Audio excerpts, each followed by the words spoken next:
수업에서 대림동 차이나타운에 대해 대림동 차이나타운에 대해서 맡은 김경현, 조은선, 홍수진이고 저는 발표를 맡은 중국어 통번역학과 1상학번 홍수진입니다.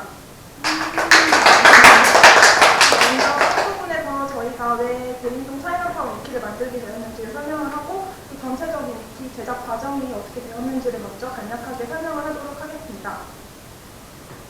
먼저 첫 번째로 저희의 목표가 대림동 차이나타운을 주제로 위키를 제작을 하는 것입니다. 그래서 저희는 먼저 그 내용을 좀 더 체계적으로 설계를 하기 위해서 프로티지라는 온톨리지 설계 툴을 이용해서 먼저 클래스를 분류를 하고 설계를 구축을 했고요. 그 분류한 내용 바탕으로 위키의 그 내용을 제작을 했습니다. 저희는 먼저 이번 수업에서 초반 한 달 동안 조선족에 대해서 역사를 공부를 하고 또 중국 동포들의 사회에 대해서 공부를 했습니다. 그래서 그 과정을 통해서 저희는 중국 동포들이 중요한 사람들이고 또 그 사람들의 사회에 대해서 이해를 하는 것이 중요하다는 것을 알게 되었습니다. 그래서 저희는 이렇게 앞선 수업에서 중국 동포에 대해서 이해를 하게 되었고 그 이후 수업에서는 온톨리지랑 그리고 위키에 대해서 수업을 들으면서 어떻게 이제 위키를 만들어 나가야 하는지 수업을 들었습니다. 네. 온톨로지는 지식 관계망을 컴퓨터에 입력을 하는 것인데요. 저희는 프로티지라는 것을 통해서 이것을 설계를 했고요. 이후에 저희는 이제 그 온톨로지를 바탕으로 이제 그 지식 그 맵에 들어가게 될 내용들을 현장 조사랑 인터넷 조사를 통해서 내용을 넣게 되었습니다. 그래서 그 내용들을 온톨로지를 토대로 해서 위키에 제작을 했습니다. 네, 이제 저희가 그 온톨로지를 어떻게 설계를 했는지를 자세하게 설명해 드리도록 하겠습니다. 네, 먼저 첫 번째로 클래스를 설계했습니다. 클래스를 정하는 것은 저희가 그 대림동 위키에 들어가게 될 내용들을 체계적으로 어떻게 할지 분류를 하는 내용을 설계를 한 건데요. 먼저 단체, 인물, 상점, 사건, 문헌 이렇게 5가지로 정했습니다. 저희가 처음에 이 분류를 정할 때는 이 각각 단어들이 지칭하는 것들이 좀 모호한 게 있어가지고 그거를 좀 더 체계적으로 하기 위해서 그 정의를 좀 명확하게 해야 한다는 것을 느꼈습니다. 먼저 단체를 보시면 단체는 상점을 제외한 모든 인간 집단으로 정의를 했습니다. 그래서 종교단체나 공공단체 이런 비영리 단체를 모두 단체에 포함을 시켰고요. 그리고 상점 같은 경우에는 영리를 취하는 모든 단체를 포함시켰습니다. 예를 들어서 상점 같은 경우가 가장 많이 있고 학교나 학원이나 다른 여행사나 이런 상점들을 모두 포함을 시켰고요. 인물에는 말 그대로 집단이 아닌 모든 인간 객체를 포함시켰습니다. 다음으로 사건에는 축제, 그리고 행사, 사건, 정책 같은 그런 모든 사건들을 포함시켰습니다. 그리고 문헌에는 신문, 잡지, 광고지, 서적, 그리고 논문과 같은 모든 집필 결과물들을 포함시켰습니다. 다음으로 오브젝트 프로퍼티를 설정을 했는데요. 오브젝트 프로퍼티는 앞에서 설정을 한 클래스들의 관계를 설정한 것입니다. 그래서 먼저 A를 발생했다, A를 운영했다 이런 식으로 클래스 간의 관계를 문장으로 이렇게 설정을 하고 그 각각 A와 B에는 그 해당하는 클래스들이 들어가게 되었습니다. 다음으로 데이터 프로퍼티를 설정을 했는데 데이터 프로퍼티 같은 경우에는 앞에서 설정한 클래스들에 들어가는 객체들이 있는데 그 객체들이 모두 공통적으로 갖고 있는 특성들이 있습니다.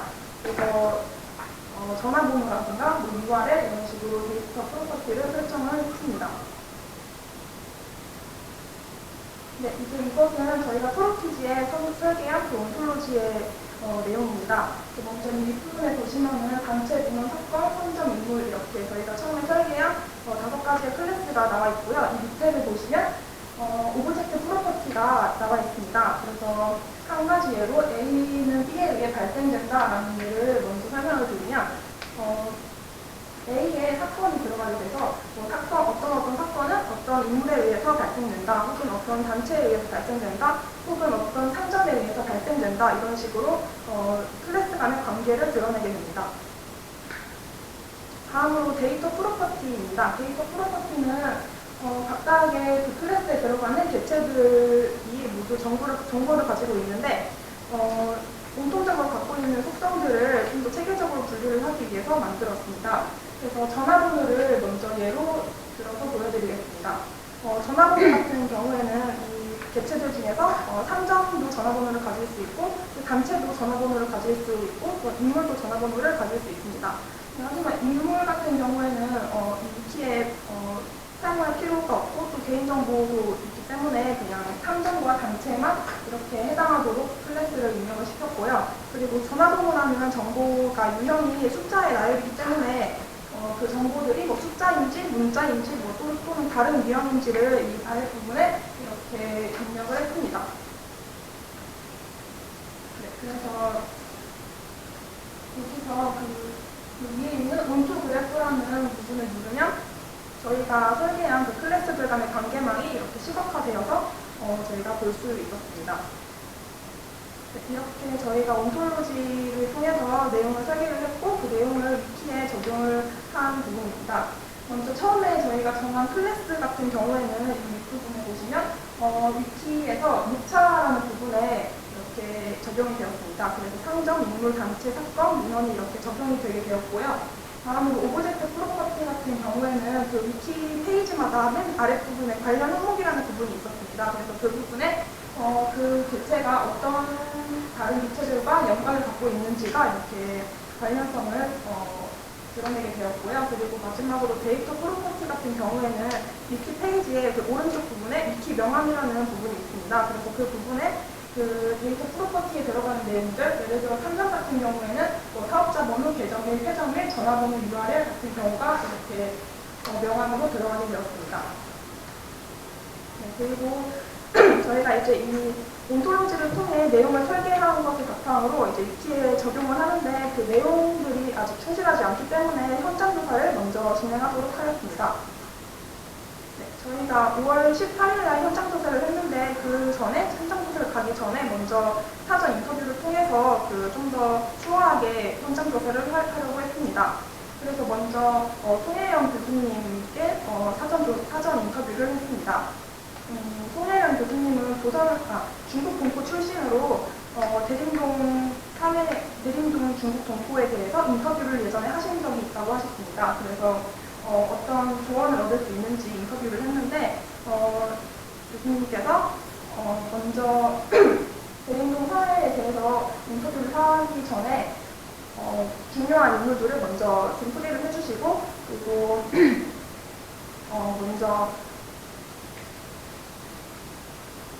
먼저 연락을 먼저 하고 조사를 하는 것이 좋겠다고 소개를 해주셨습니다.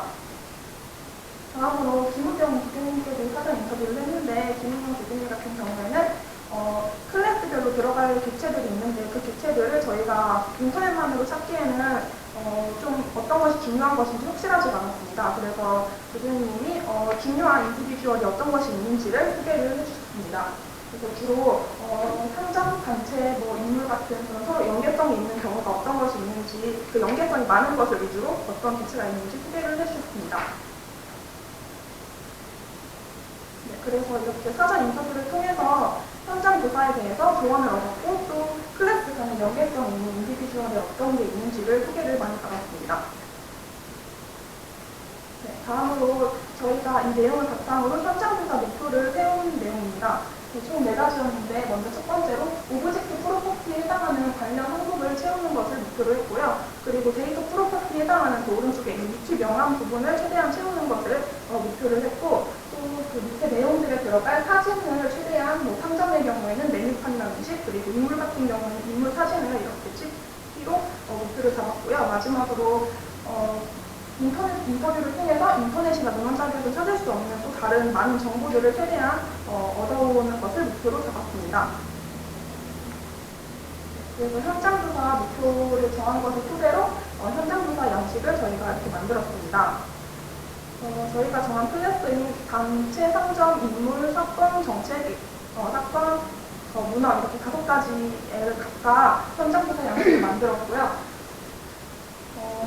여기 보시면은 저희가 윗부분에는 차이나타운 그 위치에서 위치 명함에 해당하는 부분들을 그 데이터 프로퍼티 부분들을 최대한 채울 수 있도록 위에 칸을 만들었고 아랫부분에는 기고란을 좀 크게 만들어가지고 저희가 최대한 그 추가적인 정보들이나 아니면 관련 항목에 해당하는 부분들을 쉽게 정리를 할 수 있도록 기고란을 크게 만들었습니다.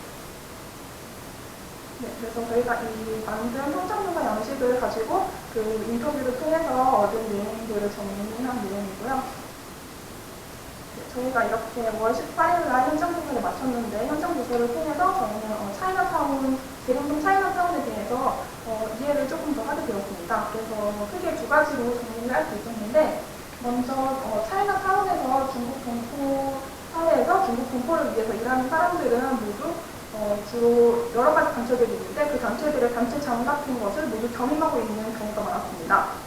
예를 들어서 장만동시 같은 경우에는 차이나타운에서 세계 여행사라는 그런 여행사를 운영하기도 했고 또 다른 여러 가지 한민족포 제협회라던가 조선족 연합회 같은 그런 단체들의 장을 모두 겸임하고 있었습니다. 그리고 다음으로 상점단의 연계가 많이 되어 있다는 것을 알았는데요. 대림동 차이나타운에 있는 상점에서는 음식점과 웨딩홀을 함께 운영하고 있는 경우가 많았습니다. 그래서 저희가 연변 웨딩홀이라는 그런 상점을 조사를 하러 갔는데 알고 보니까 그 상점 맨 아래층에 연변 냉면이라는 상점이 있었습니다. 그래서 그것도 저희가 원래 조사를 하려고 했던 곳인데 같이 운영을 하고 있다는 것을 알았습니다. 그리고 훌런 대수점 같은 경우에도 연변 웨딩홀도 마찬가지로 음식점과 함께 운영을 하고 있다는 것을 알았습니다. 네, 이렇게 저희가 현장 조사와 자료를 추가적으로 조사를 해가지고 위키를 작성을 했고요. 그래서 이제 저희가 그 위키를 작성한 내용을 간단한 몇 가지 예를 통해서 소개를 해드리겠습니다.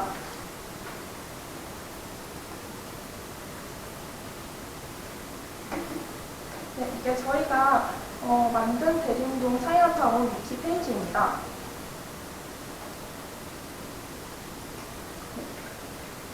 먼저 연변 웨딩홀은 대림동 차이나타운에서 비교적 큰 규모로 운영이 되고 있는 웨딩홀입니다.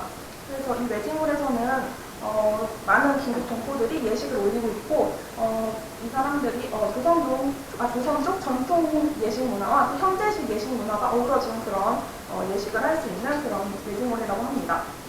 근데 이 연변 웨딩홀 같은 경우에는 상호명이 연변 웨딩홀이 아니에요. 그래서 연변 웨딩홀이 아니고 연변 냉면이라고 합니다. 연변 냉면은 독특한 육수로 유명한 냉면집이라고 합니다. 그래서 TV 프로그램에도 나왔을 정도로 꽤 유명한 냉면집인데요. 바로 이 연변 냉면을 연변 웨딩홀과 함께 운영을 하고 있다고 합니다. 그래서 그 연변 웨딩홀과 연변 냉면을 같이 운영하고 있는 분이 김성학이라는 분입니다. 그래서 이 김성학 씨를 보시면은 중국 동포 사회에서 꽤 많은 일을 하고 계신 분입니다. 그래서 김성학 씨는 중국 동포 연합중앙회라는 단체의 회장을 맡고 있습니다.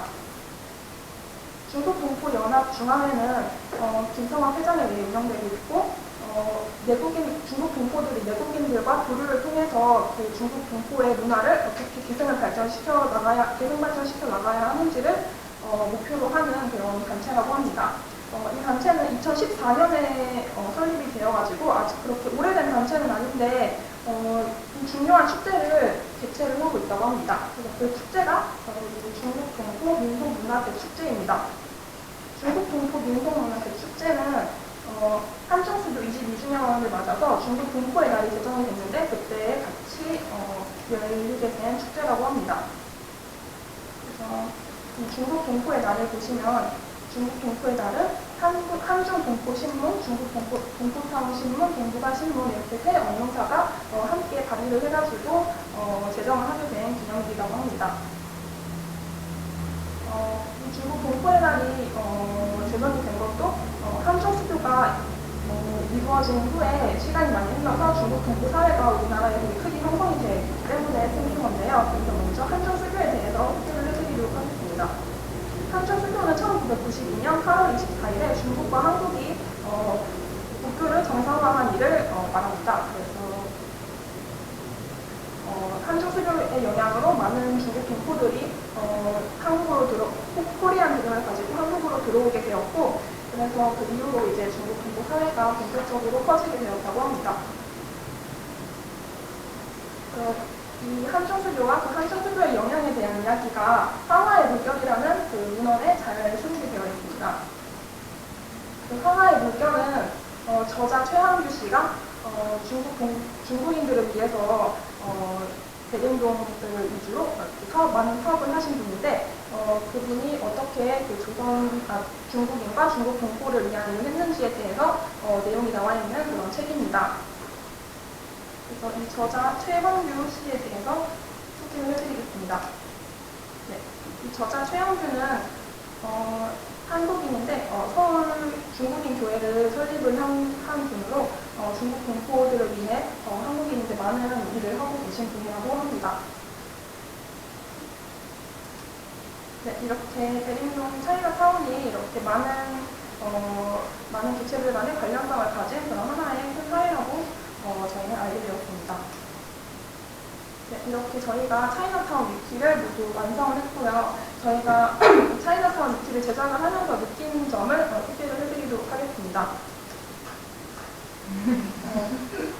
먼저 저는 이 차이나타운 위키를 하는 과제를 하면서 이전에 했던 과제들과는 많이 다르다는 생각을 했습니다. 그래서 저희가 원래 하던 다른 과제들은 그냥 인터넷에서 찾으면 자료가 나오고 이랬는데, 저희가 하는 이 위키 같은 경우에는 어떤 것을 찾아야 하는지 항목을 정하는 것부터 우리가 해야 했기 때문에 처음에는 되게 낯설기도 했습니다.